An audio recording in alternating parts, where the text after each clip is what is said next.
Kelsi, welcome to the Warrior Soul podcast. How you doing? I'm great. Thank you so much for having me. It's good seeing you again. Yeah, great seeing you too. We were able to meet up down in Texas a few weeks ago where we did the Warrior Angels Foundation 4x4x48, and it was an absolutely awesome event. I mean, like I was so tired during the whole thing and in a lot of pain, but I came back from that like kind of sky high because the people down there were amazing. The event itself was amazing, and it was just really great to meet people like you and so many other awesome people down there. Yeah, it was a really special event. It's funny you bring that up. Like it's obviously where we met, and it was such a heartwarming event on a lot of levels. I talked to Bill Anthes yesterday on the show about it, and we had this conversation about being at that event. There'll never be another one like that. There'll be Right. stuff that gets better and better, but that was the first of something that was really special on a spiritual level, on a human connection level. And it was a real privilege to get to be a part of that weekend. Yeah, absolutely. I mean, like the whole thing was just special and yeah, you're right. I mean, like there'll be other ones, there'll be bigger ones, there'll be better Mhm. ones, but that first one was just it was just such a special thing to be a part of and seeing all the love down there and actually, you know, being in people's presence. There's just something about that, you know. But Yeah. you, I've listened to so much about you. I've heard you. First time I heard about you was on the Jocko podcast.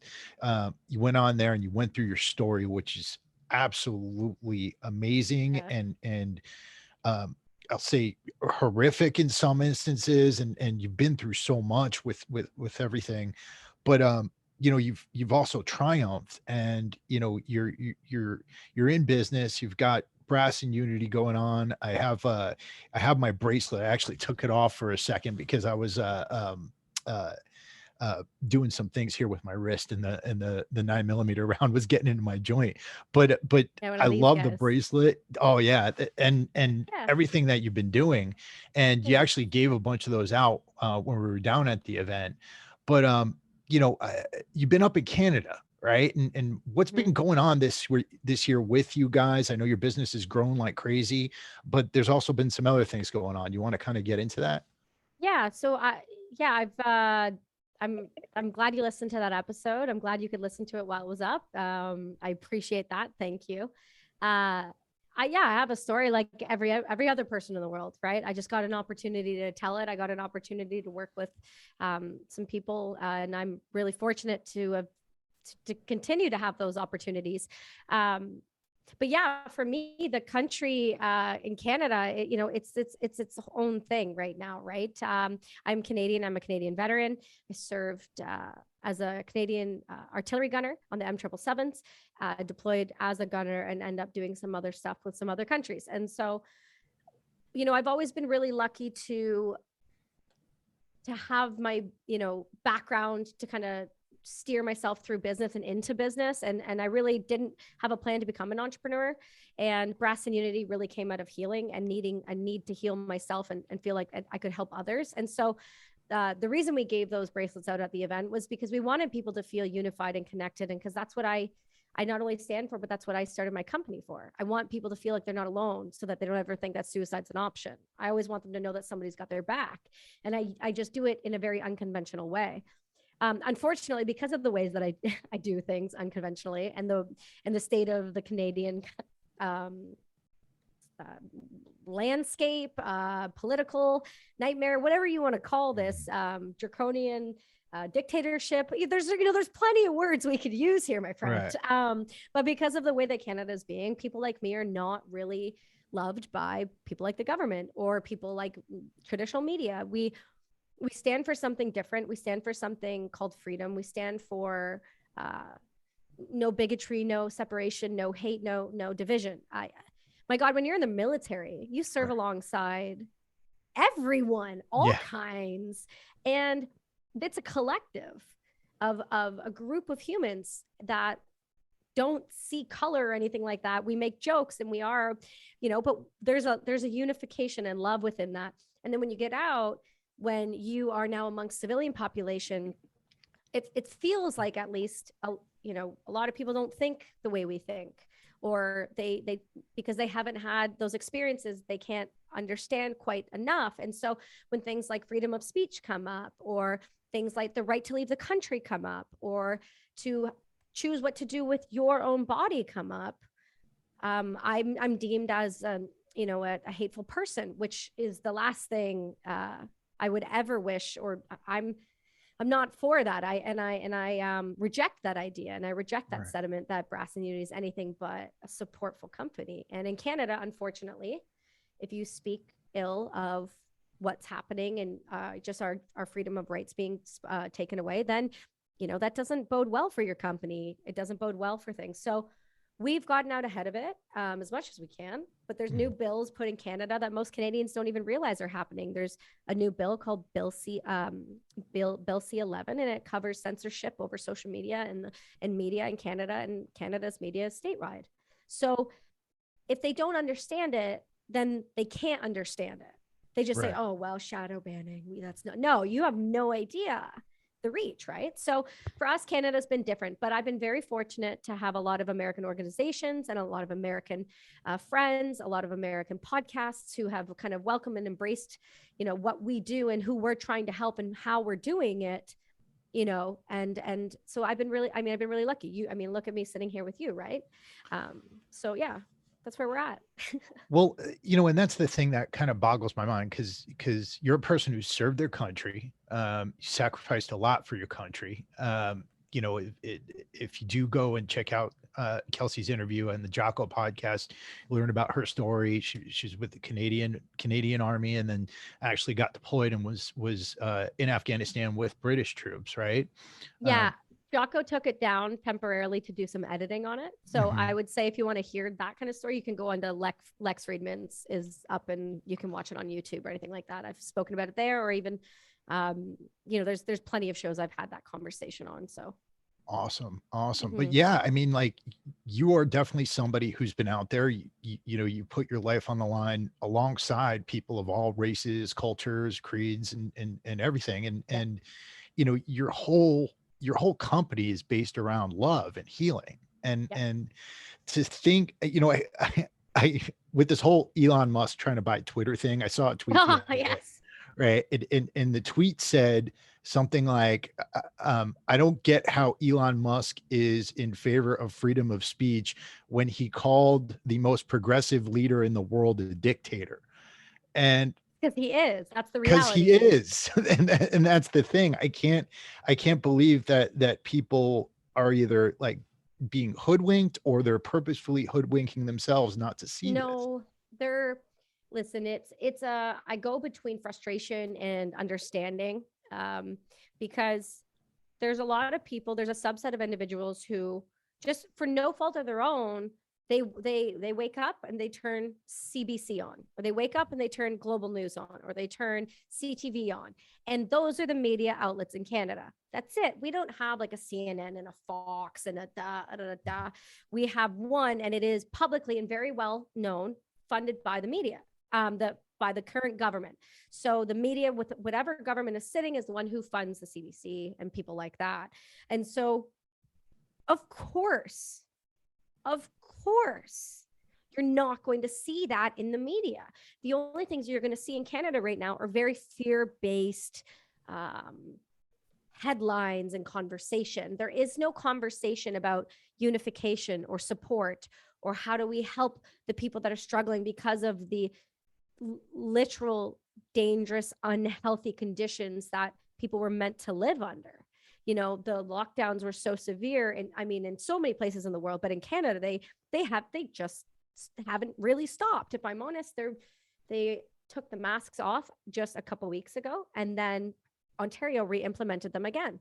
So the vax passports are gone, but you still can't leave the country without a vax passport. So there's plenty of things that we're the only country in the globe that is think about that. We're the only country in all of existence of humanity on this floating rock that can't leave its country. Wow. That directly violates the Charter of Rights on several points. And that's not up for debate. That's not me saying this because I believe in one side of government or the other. That's not up for debate. That's what's happening. They took bank accounts from people who donated more than $20 to a GoFundMe. Right. That's happened. That's a wartime act invoked and put on its citizens. And World War II, it wasn't enacted for 3 years into World War II. Wow. So that's happening. And when you see that, and then you have an individual that's running the country, whomever side they're on, speaking the way he speaks about humans, saying that's acceptable, and this is coming from the leader, and then saying he's going to run for, he's already been in parliament for I don't even know how long, and he wants to run again till he's going till 2025, and he wants to go beyond that. That, my friends, is called a dictatorship. And if you don't understand one, don't take my word for it. I'm just a podcaster and a, you know, and a da da da da da da da. Go read a book. Go look it up. Go outside of Facebook and Instagram for information and have that conversation with someone else so you can learn and understand. Because for someone to say that he's not a dictator or isn't imposing dictator type rules, draconian measures on its citizens, no, that's not an argument, because that's a reality and a fact. So that's why I speak about it. I don't have an issue of speaking about it, because I'm not spewing lies and disinformation like the current administration has currently done on its citizens. Wow. That's, I mean, it's insane for me as an American to hear about that in Canada, right? We're not talking about Russia. We're not talking about China. We're not talking about a vast number of other countries that could be considered traditionally dictatorships. We're talking about Canada here, which was known to be far more liberal. And when I say that, I mean in the terms of liberal democracy than even the United States. Freedom of rights. Yeah, absolutely. And we have, I mean, you saw the welcoming he got at the United Nations when he went over. Members of parliament called him out, called him dictators, people who know far more than I do, and up and left and wouldn't even sit for his speeches because they're not going to represent themselves as a free United Nations and then allow an individual like that to speak. It's just not reality. It's not up for debate. Let me ask you this. So with your business and your media platform, what types of things have been imposed on you since all this has happened? And what types of things have you been dealing with? So we just have the basic, I mean, listen, I'm not trying to sit here and say, oh, poor me. All I'm trying to say is pay attention, because it affects people, and it affects people that are genuinely trying to do something. And it's frustrating, right? So we donate 20% of our net proceeds to different organizations all over the world and help fund organizations that help veterans and individuals who have kind of been dropped to the wayside from the government, from Veterans Affairs. Ours is just as bad as yours. It's the same sort of thing. So we try to help community and bring community. We don't sow division. So we're not of value to the conversation. So just things like they throttle your social media. I'm on my 16th current warning on my personal page for things like hate speech and sexual exploitation and all of these things.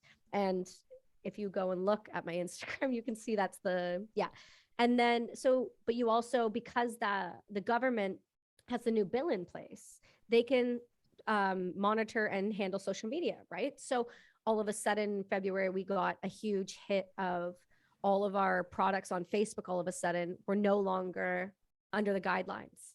I mean, we sell things with like spent casings on them, but all of a sudden things that didn't have those were not within the guidelines. And it's because they can throttle things like that. They can throttle the websites being direct, like the direction to websites. They can throttle anything they want. And it's their prerogative now. It's the law. And so we try to use VPNs and things like that. But the problem is, predominantly posting from one account, from one location, I'm in Canada, so I fall under it. Wow. So sexual exploitation. I mean, I've looked at your page. I don't see where that I'm not one of those people that posts a lot of that stuff. I think I have like one bikini photo on there. It was an NFT. It was an NFT. I have an NFT artist that's one of my favorites. It's Oaken Arrow at Oaken Arrow, and he's dope. And I posted, if you go on there, you'll see the type of stuff he does. I posted one of them, and it was a girl. Her nipple was out, and it was like a sparkle exploding, and her whole face was made of flowers, and it was like this kind of psychedelic thing.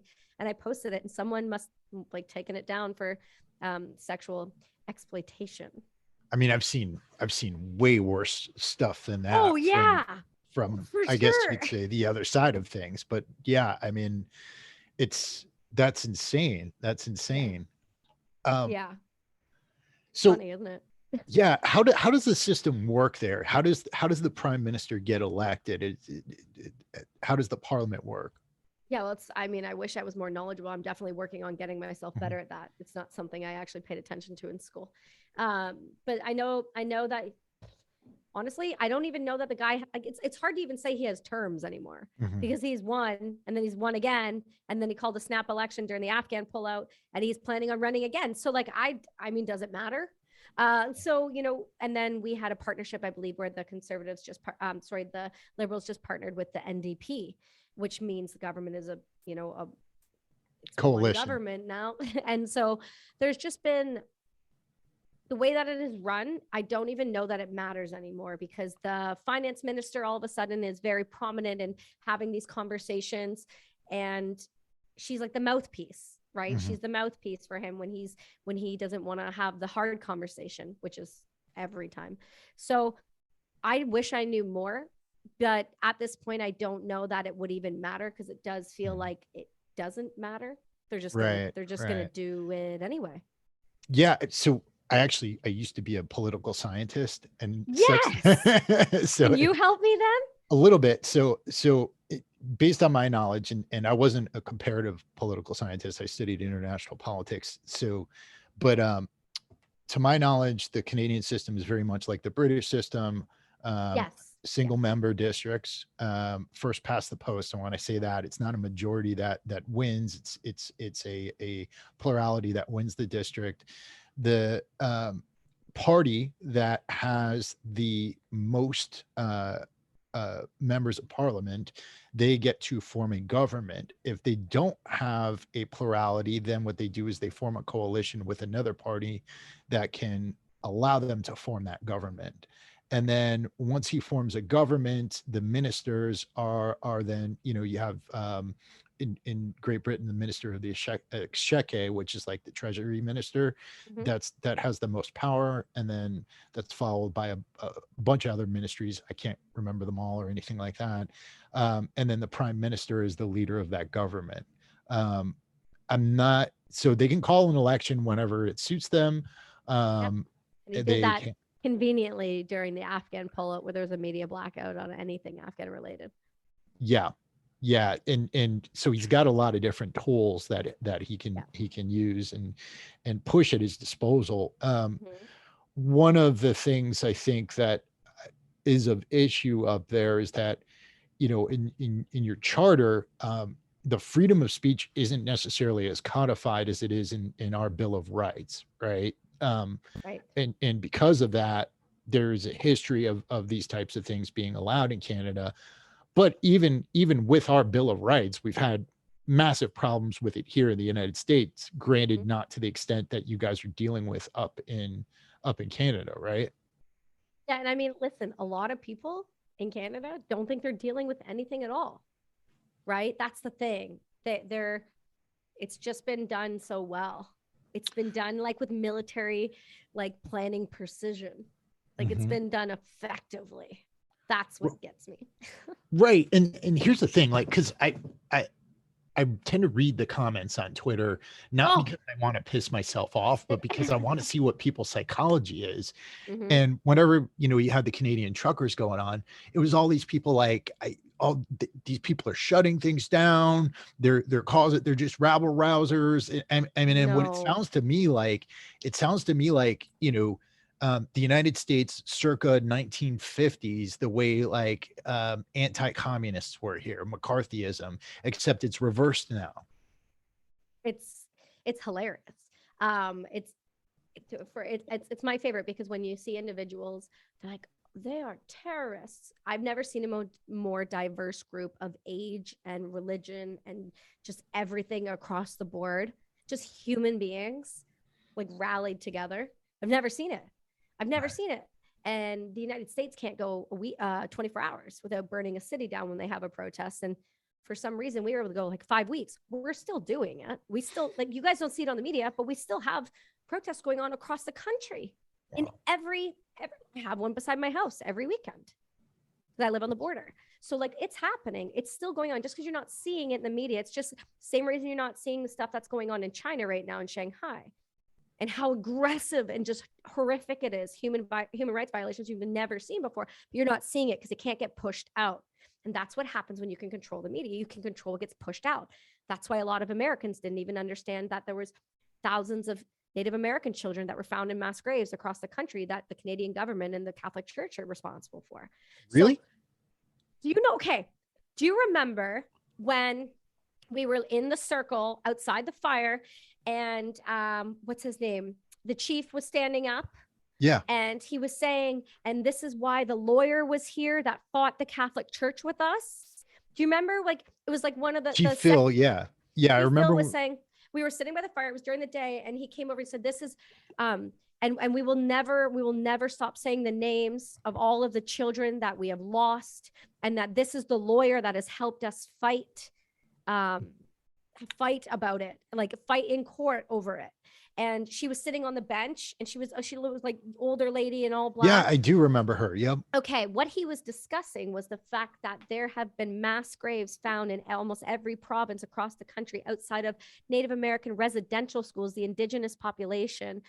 When the Catholic Church came over to Canada, I think it was in the late 1800s, up until 1997, they went and with the government took indigenous children from their parents, put all the parents on reserves, took the children and put them in residential schools, cut their hair, stripped their identity, and made them become Catholic, and they would never see their families again. And not last year, the year before, they found the first mass grave of, I believe, over 200 children in Kamloops, British Columbia. And then they found another one, and then they found another one, and they found like another one. And so now, there is a day, August 31st, is Truth and Reconciliation Day. And that's why the Canadian flag is at half mast for a very, like, it's every day for one day for every child, and there's thousands. So, it doesn't shock me that things are suppressed because they don't look good. They don't look good. And then when the prime minister on that very first holiday, instead of going and sitting with one of the many, many families of the children that you're supposed to be a leader of that were murdered by the church and the government, you went on holiday to Tofino with your family. Oh my God. So that's just not a leader, man. I mean, so the idea of that, so one, that's not anywhere out here. I have not heard anything about that. That's what Chief Phil was talking about, though. Yeah. That's insane to me. And what she was talking about, we had a fire at the campsite at the Warrior Angels 4x4x48, and Chief Phil was part of a Native American tribe, I believe it was the Dakota Indians of Canada, that came down, and he helped us go through ceremonies as we were doing the run, which and the ceremonies were absolutely amazing. I mean, just unreal. Very healing and helped put us in a good mental mindset for the challenge. But that is absolutely insane to me. I can't believe that. Just I mean, mass graves of babies from the ages 5 and up. Wow. And there's a lot of survivors because they closed the last residential school just in 1997. So there's survivors who are in the residential schools who said that kids would go out to the apple orchard and just never come back. Like, they were heavily abused. Like, it was a terrible situation. Oh my God. And that's why on our reserves in Canada, most of them don't have clean running water. They don't have clean drinking water in Canada. They don't, because they're a second class. They're people, the government just puts them in a reserve and says, you're second class citizen, and just deal with it. That's insane. I'm watching that, the Netflix show right now about Jimmy Savile from Great Britain. And he was a celebrity out in the UK. and he had like he was like the biggest VJ or DJ of the time, and then he had the show called Jim Will Fix It, and like he was, I'm trying to think of who he probably compared to like Johnny Carson here in the Okay. city, Yep. something like that. But like what they found, and what he did all this charity work for hospitals, and he would go and he'd be like a porter for some of the women's hospitals and things like that. And what they found after he died was that he was the most prolific serial rapist, Jesus. both pedophiliac and necrophiliac in British history. That's, Like oh my gosh. hundreds of victims, and Yeah. it's absolutely horrible. Like I listened to one of the victims yesterday, but the reason I'm getting to that is because this idea of being so, he was knighted, right? He had an Yeah. OBE and he was knighted, and this idea of being intertwined with that elite level of being, I mean, it's almost like they have um, carte blanche to do whatever they want, because Well, of who they are and because of what their beliefs are. yeah, absolutely. And then another great example is Russell Williams. He was the colonel of the Trenton Air Base, and he's a serial killer, Yeah. and he's from a very small town, but he was this huge prestigious guy who just thought, and I can do whatever I want and I can get away with it because of who I am. He's also a sociopath, and Yeah. like, No, that's but I mean, crazy. similarities. Absolutely insane. And one of the things though is that, and when you said the way the Canadian media system is set up, one of the things that dawned on me is that up until very recently, they can control whatever message went out because Mhm. it was just the news networks and the major newspapers that supplied the coverage. Now they have podcasts. Now we have social media. Now we have all these different things that they can't get their grasp on. And that was the case up until I think maybe 5, 6 years ago. But now they have their hands so deep with Facebook and Instagram and everything like that, that it's kind of like a backlash, and they're grabbing hold of it like, and it's worse than it's ever been. The new bill, get this, the new bill in Canada imposes so that and so that Facebook and Instagram have to pay CBC, which is the legacy media in Canada. Wow. So it's like they're so intertwined, and to pretend that they're not is just it's it's dangerous. It's dangerous rhetoric. I mean, we're already Canada's already allowing plenty of things. I mean, we could touch on. I don't want to seem like it's all complaining and it's all negative, because that's why people ask me, why are you still there then? What are you doing? It's like, I served this country once, I'll do it again. Mhm. And I don't want to abandon it. I don't want to. I love where I'm from, and I'm proud of where I'm from, and I'm proud of the people. I've the first time I felt hope, genuine, because COVID was rough on everyone, right? Mhm. Like, don't get that twisted. Just because I was me and you were you, and so, it hit everyone. Hit people, Right. some worse, it some, whatever. But from a business perspective, if you owned a business during COVID or anything like that hit. And the thing is, there wasn't a lot of hope in Canada, right? Because things just kept getting worse and worse and worse. And then you guys kind of stopped at a certain point, and then we kept going and kept going. And then there was rules, and then you couldn't go here. Then you can't go in this restaurant if you're dirty. You know what I mean? Like, if you chose to just not do it, then you couldn't even go in a restaurant up Wow. until 2 weeks ago. You couldn't go on a plane or a bus or a train at all. So when that started happening, I started losing a lot of hope. And then I remember my husband and I were driving downtown to take our son. What were we doing with him? We were going somewhere like Science World. We were going downtown to do something, right?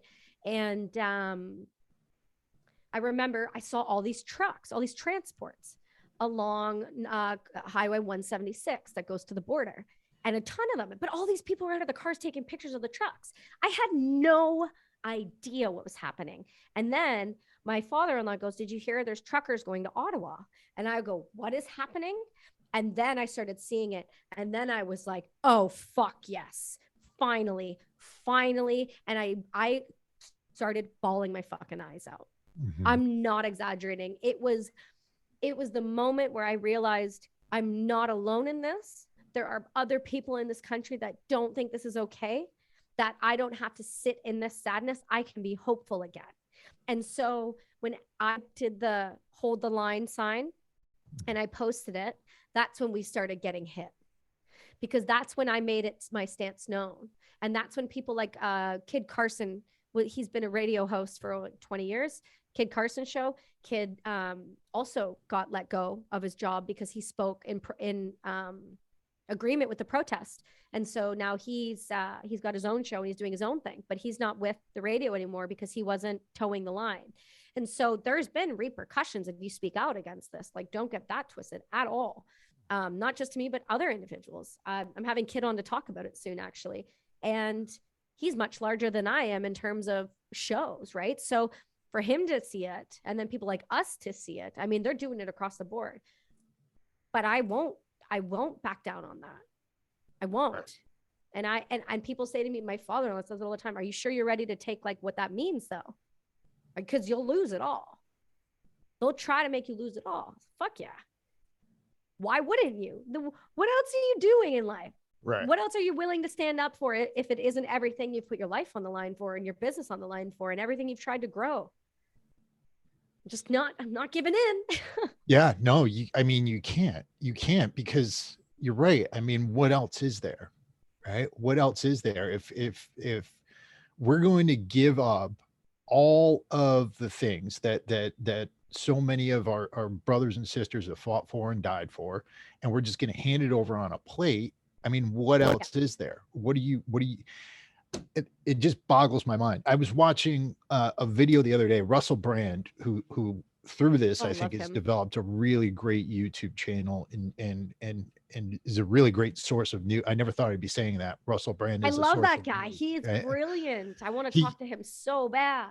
He's great. He was showing videos of what's going on in Shanghai right now. Oh, dude, it's horrific. Literally people screaming, like a whole city. You could hear them screaming. I mean, the video of a sanitation worker killing a guy's dog as he's being carted off because he tested positive for COVID. I mean, that's insane. I mean, we were showing it on the Drinking Bros when we were having a conversation. We were showing some videos about, it was the day that the subway shooting happened. I was on there and they said, have you seen what's going on in Shanghai? And I said, yeah, have you? And then they said, yeah, pull up a video. And they pulled up the video and it's people screaming at the top of their lungs and people jumping, just jumping. And, that's really fucked up. There's bags of animals, bags of them, some alive, some dead, on the street corners. They're separating kids from family. They're starving people to death. I wonder what people will say when we look back on this 75 years from now. I mean, I won't be here. Well, maybe, hey, technology, where we're going. Elon's right. He's got this. Listen, I got so much hope for humanity now because of that dude. I think fucking everybody should. Everybody should. My point is, I wonder though. Yeah. I think about that a lot. I wonder how people are going to look back and what they're going to say and how they're going to justify it, because it will be justified. But how? The tragic thing is that it depends on who writes the history, right? And who wins, because since everything's digital now, you can change that history like that. I mean, you can. Oh, don't I know it? I make a joke that every morning I wake up and check Reddit to make sure I'm a good person, Yeah. Because the mob can outweigh the reality and they can make the new reality. And I've seen it. I've been on the other side of it. And it's not a great spot to be. But when you know who you are, you have to hold it. You have to hold strong, because that shit's, you just got to know the truth. Yeah, no, absolutely. I got to ask you this because you're a mother. And how old's your son now? He'll be 6 here in a couple months. what what does he think of all this? And do you notice the children there, are they paying attention to what's going on, and you know, any of his playmates or anything like that? How are they handling all of this? I'll be completely transparent with you. We've made it seem like it's nothing to him. We're very fortunate. My husband and I are on the same page about a lot of things. And so instead of during COVID, it didn't really affect him much because he was in preschool age. So most of the kids stayed at home with their parents during lockdown and weren't exposed to anything. And we sent our kid to forest school where there were no masks and they was outside 8 hours a day. And he learned how to build fires. He has a hatchet. I talk about this often. He's been through adversity. He's learned how to do plenty of things. The one thing he's never learned how to do is wear a mask. And the one thing he's never learned how to do is to act like this is something that he needs to be concerned about. Number one, that is an adult issue because it does not affect kids. And we know that. So let's just go there. Yeah, there's a subset of kids. If your kid is overweight and your kid has leukemia or your kid has diabetes, yeah, that's a different thing. But I'm saying the run of the mill, healthy child, healthy diet, plenty of exercise, low to minimal screen time outside is going to be just fucking fine.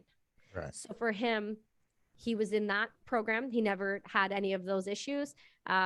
What's terrifying though, he did go to kindergarten this year and we have had major issues with the school because there's individuals and children that have never been socialized, aren't potty trained, going into kindergarten, can't do up their own jackets, can't leave the parent yet because they never have, only wear masks, are afraid when you don't wear one, don't know how to read social cues. And there's been children in his class that have become aggressive and incredibly violent. One kid took a key to another kid's neck. These are 5-year-olds, dude. Wow. Yeah.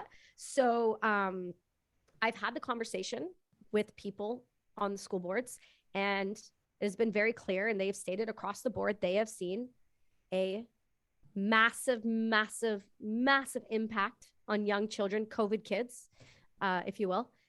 And you have seen it in the form of dysregulation, in the form of inability to be separated from parents, anxiety disorders like you've never seen, aggression, like just really uncontrollable behavior that when you impose an adult stressful situation on a very small human that doesn't have the capacity to fully understand the extent, it's a form of child abuse because those children don't have the tools in their brain to wrap their mind around what you're saying. So you just don't. We don't have that conversation. And when he said, Mommy, the teachers are taking their masks off now because COVID's over. I said, honey, COVID was not something, never, you didn't need to worry about it. He goes, I know. But then there's other kids at the park where when they fall, my son is the first one to run over and go hug someone. So he did that during COVID and another kid pushed his arms out and was like, get back. Like that is fucked up. Mm-hmm. And we've done that willingly to our children and next generation because now they know that when somebody powerful says, be afraid, they'll be afraid. Right. Mm-hmm. Right. That's what was going through my mind while you were talking about all that. So, and I hate that it was going through my mind is like, that's how school shooters are created, Of course it is. I mean, like, seriously, I mean, you desocialize a kid, then eventually they're going to have to face the real world where you need people and you need to be around people. And the problem is if you're not able to deal with conflict and you're not able to compartmentalize things in your mind, then you're going to have some crazy ass behavior that pops up over the next 15 to 20 years. Emotional dysregulation is just out of control.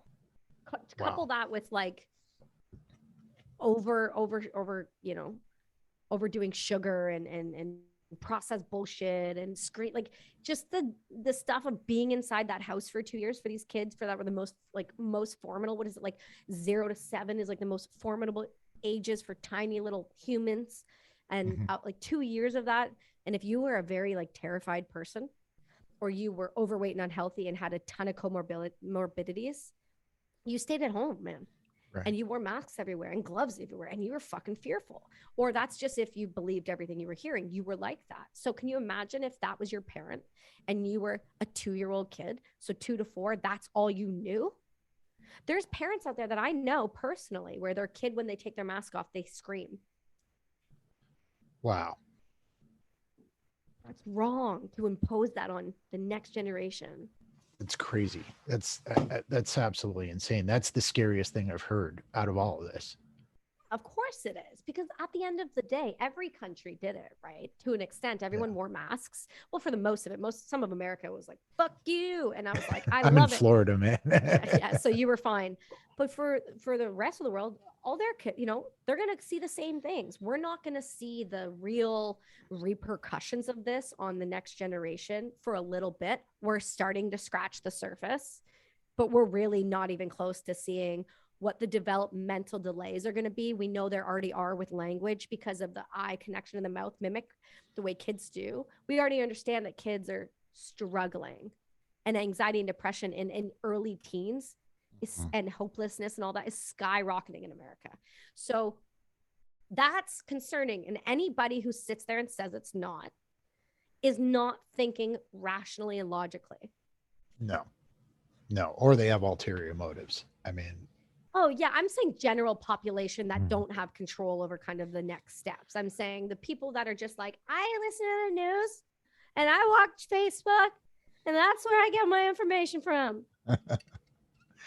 So I want to ask you this before we start wrapping up. I mean, the reason we were in Texas was because of the Warrior Angels Foundation and all the work they're doing. How did you come across WAF and how did you get involved in how has that helped you along the way? Yeah, so I was really lucky again. I kind of alluded to this at the event, through my friend Griff, the founder, one of the co-founders of Awesome guy. Combat. Oh, I love Griff. Combat Flip Flops. He introduced me to Jesse Gould of Heroic Hearts, and I went and did ayahuasca with them. And because of them, my life changed. And I always said to Jesse, like, you've got me for life. However I can help because of what you did for me. Same with Griff. And out of the blue, literally, I get this email and it's with Jesse and with Andrew Marr. And Adam was CC'd on it. And they're like, oh, these are, this is, you two need to talk. And then next thing you know, I was on the phone, I think in December with Andrew, and we were having a discussion about the event. And he's like, it'd be great if we're doing this thing. And I was like, oh, I want to come to that. And he's like, okay, awesome. Absolutely. Like, come down. So we had it on the books and it was kind of planned out. And I started to get to know them more. And I was really lucky. I had Andrew on the podcast and we kind of talked about his life and Dr. Mark Gordon, because I was also using Dr. Mark Gordon's protocol, the Millennium protocol already. So I knew of these people before. And I thought, what an incredible opportunity and honor, and just to be asked to go participate and do this event with them. And I said, of course I have to go do it. And he's like, it's the David Goggins 4x4x4x48. And I was like, all right, cool, man. I'll just start wrecking. So, I got ready for it. And I was really touched because that event was not at all what I thought it was going to be. Right. It blew my mind with how good I felt walking away from it. And Nikki as well, my social media girl, she was with me and she goes, that was a different thing. That was something different. That wasn't an event. That wasn't an event. That was a community out of love and unification and wanting better, and every single person being pure in their intent. And it was something that was challenging, and we all got to suck together. And it was something that was so special that it's going to be hard to, like I said, to do like that again. It's going to be done even better, but like getting to be at the first one and really connect on a deep level with individuals that were there, the way they did it, that event will forever be one of the greatest, coolest things I think I've ever gotten to go do. No, it was absolutely awesome. It was absolutely awesome. I mean, some of the things they're bringing together there, you mentioned psychedelics, you mentioned that it changed your life. And we talk quite a bit about that here on the podcast. I don't want you to get in like specifics because like I think the experience gets colored, but like, in what way did it change you? What did it give you? Ayahuasca for me was more than just it was more than just an experience. It gave me the opportunity to heal and then do the work. It was Mhm. just a weekend and a moment that was a privilege to get to experience, and helped me heal and see things inside myself and learn things and progress. And it gave me a moment to realize that there's more.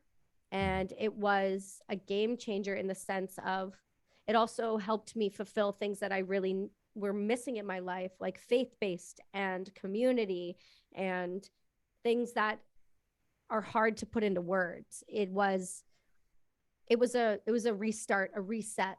It was a moment for me in time that is going to be defining for sure, 100%. Awesome. Awesome. Yeah. I mean, that's a whole realm we've got to explore and we've got to give more credit to. And, Yes. I try to get people to talk about that every chance we get. And I'm just so excited for all the things. That's one of the things that gives me hope is the idea that these things are out there, that people are awakening to them. And Mhm. I think the more we open our eyes to those, the more we'll open our eyes to the world in the way that it should be. So, I love it, man. well, you know, last thing, I just want to thank you because when I first heard your episode on Jocko, I was actually going through a really tough time in my life. I've got autoimmune disease. I was very sick at the time. And just listening to your story gave me a whole lot of motivation to just try to keep going and kind of change the situation around me. And since that time I've turned a lot of things around. And I just want to say, your message is awesome. Your company, Brass and Unity, is awesome. And I really appreciate your passion and your love for everything that you're doing right now for not just veterans in your country, but I think veterans who gone through this whole thing, this whole GWAT thing over the last 20 years. So I really appreciate you. And I just want to acknowledge you for that. Thank you, man. That's means a lot to me. I think at the end of the day, all I ever try to do is, um, and talk as vulnerable as I can, because I think it helps, and that's, if it helps one person, it's worth everything else that comes along with it, right? And so I'm glad. I'm really, makes my heart really really happy to hear that things are getting better for you, and that you're turning it around, and that you're seeing that you're worth working on. It's worth having you here, man. So I really appreciate the effort, and Absolutely. And thank that's you for same is having true me. for everybody out there in the audience too. I mean, like you guys are all worth it. And that's kind of what this is about, is helping you guys realize that you are. How can people find you? How can people follow you on social media? How can people find your business? Yeah, so the business is brassandunity.com. Anytime you sign up to be on the subscription list, you get 30% off. So go do that. We donate 20% of the net proceeds to veteran organizations all over the world. We work to, try to help elevate and talk about them. So the Warrior Angel Foundation was for Vet Solutions, Heroic Hearts, SOA, and they do really great things in the psychedelic space. So go check them out, please. But we also work with people like Defenders of Freedom and Kirsianis Foundation and One More Wave and all these great people that are trying to help individuals. So you can see them and all of those types of resources on our website. The podcast is the Brass and Unity podcast. Social media is Brass and Unity, and mine is Kelsi_Sheren on there as well. Outstanding. Well, again, I want to thank you so much for coming on. Um, we'll definitely get all the links up to find Kelsi and Brass and Unity and everything else up on the show notes for this episode. And everybody out there, man, we've covered a lot today. I hope that you guys are hanging in there. I hope that you're fighting for your own freedoms and working to make this world a better place. And I hope that you're living your best lives while you can. This is Chris Albert and Kelsi Sheren, and we are out.